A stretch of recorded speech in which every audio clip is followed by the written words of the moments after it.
Hi YouTube, and this is JTrain9987, and I'm back this time with my review of the Walking Dead series Officer Rick Grimes.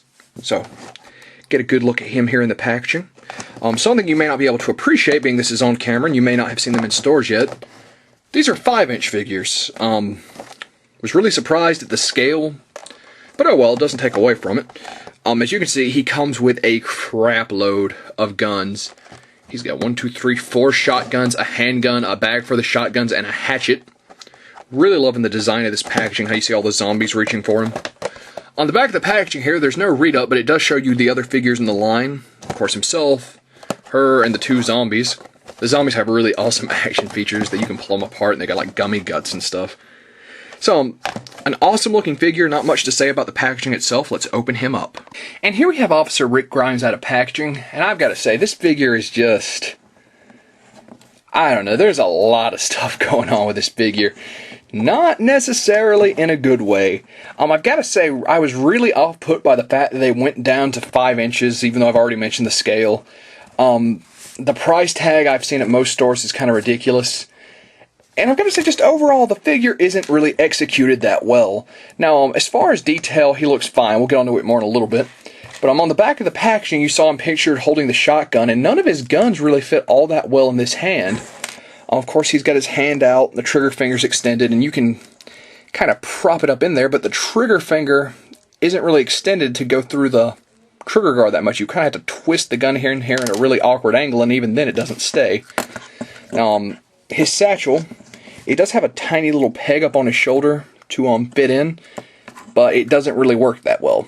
I mean, you can put it in if you're going to put it on a shelf and never touch it again, which is, to be fair, what most McFarlane toys are meant for.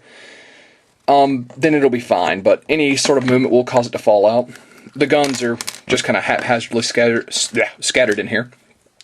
Of course, you've already seen this main shotgun. He's got 2 secondary shotguns, and then, of course, a smaller sawed-off. All the guns are nicely detailed to their credit. All of them are different, so that's nice. Officer Grimes also comes with his hatchet, which is over here in its little, I guess, clip. Trying to pull this thing out, it's in here very tightly.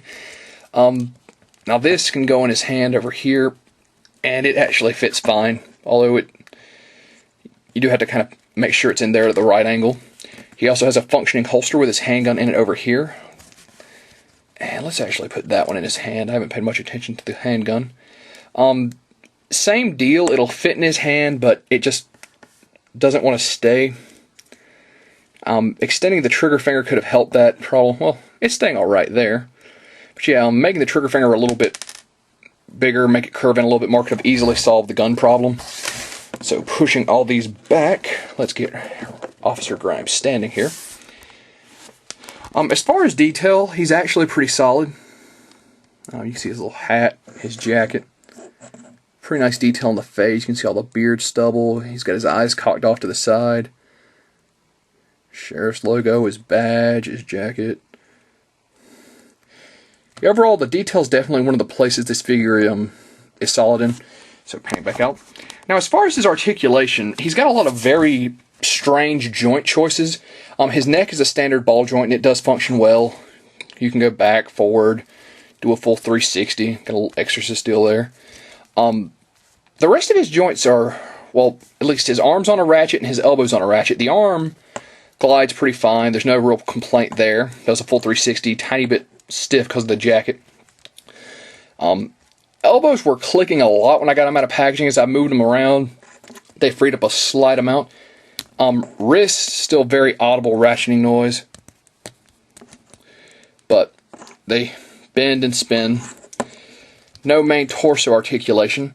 Legs on a very strange kind of joint here. I don't know if it's me, but it seems like they're a little uneven, like they kind of wanted him standing at this kind of slouch almost. I mean, like his legs cocked off to the side, because it doesn't seem like you can really get his legs standing at full height without him being off center. But this main piece moves forward and back. Doesn't really seem to want to go out. And then it spins at the quadricep, single jointed at the knee, and has an ankle joint. So articulation's a bit bizarre, but it's not awful. Also, as far as detail, he's got some blood on his bandaged hand, which is nice. So yeah, overall, this guy is just such a strange figure to me. I really don't understand why they went for this scale. Speaking of scale, one moment, we're actually going to get some size comparisons in here. And here we have a 3 3/4 inch G.I. Joe and a 6-inch Marvel Legends. And as you can see, a 5-inch figure, he's a perfect stepping stone between them. Problem being, they're still charging you more than most 6-inch figures. And it's just ridiculous. Now, the scale in and of itself, I could have made peace with it, but I was really hoping these would be 6-inch figures. I'm putting it back off to the side here. And on top of that, the TV series figures, I believe as well, are also going to be the 5-inch deal. Now, my local comic shop did get a set of them in. They're actually only charging you $14.99, which means that Toys R Us is the main one charging the scalper fees. $15 I still feel is too much. But at that price, I might give another figure or two a try, probably one of the zombies. This guy's just such a mixed bag. I like the detail, I like his presentation when he's all put together. But I mean, I was trying to set up for the size comparison, that gun fell out of his hand 3 times. So when he's all put up on a shelf, like any McFarlane toy, he's going to look awesome. Anything beyond that, with the exception of appearance, he really irritates the crap out of me. Overpriced in my opinion. The scale, I'm a broken record, but it sucks. It just doesn't fit with anything. I mean, what toy line out there besides this one is being made in 5-inch version? So this is going to be a personal pick for you guys. I've dealt with McFarlane very sparsely. Usually I'm very happy when I do deal with him. This is just, I think, a lot of good ideas and a lot of bad ideas came together. So if you can find it at a reasonable rate, I'd say pick him up if you're a Walking Dead fan.